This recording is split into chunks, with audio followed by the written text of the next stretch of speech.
Hi, boys and girls. Today in reading, we're going to kind of switch gears because as I've been testing some boys and girls on their reading, I have noticed that sometimes when I ask them to retell a story, that means to tell the story in order, right? From the beginning, the middle, and the end. Sometimes they miss some of the important things, like they forget part of the story. So I want to work on retelling the story and on making sure we only tell the important parts of the story, okay? And so I made a new poster to help us with this, and we're going to practice using books we've already read before because we know them, and it's a good place to start. It's easier to practice this on books we know than it is to start with brand new books too, because we don't know those stories very well yet.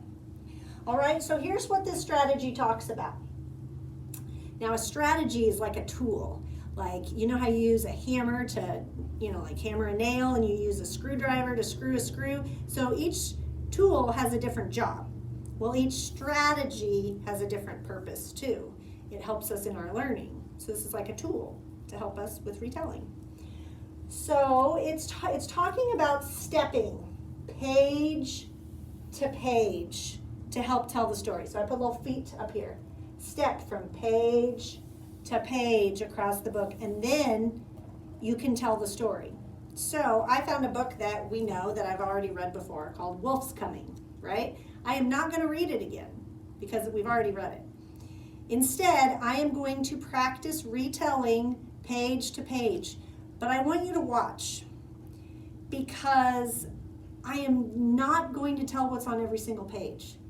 If it is not an important part of the story, I'm going to be skipping over it. And sometimes I might flip through 3 pages and smush what happened down 3 pages all into one thing that I say. Watch. Here we go. Wolf's Coming.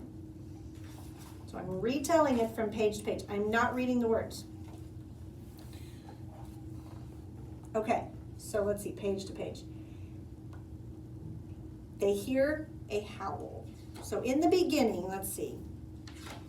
I don't even think that page is that important.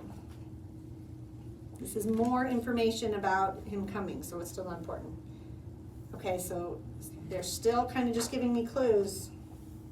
Now, okay, so we know that wolf is coming and then the animals are hiding. Okay, the animals are running away.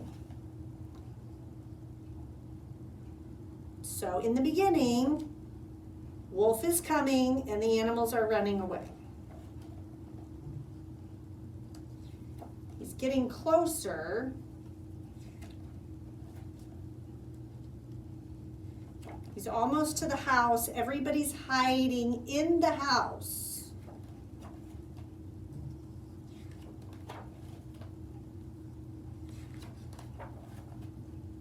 He opens the door, and then it's his birthday party. We realize it was a surprise birthday party. Now look at that. Did I read every single page? Did I even tell you what was happening on every single page? No. I just thought about what was important. I still flipped through every page and I stepped, but I didn't tell every page. Watch me again. Wolf is coming, and the animals are running away.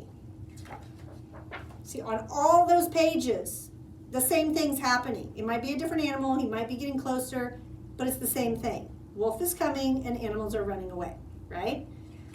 Then it continues to talk about how he gets closer.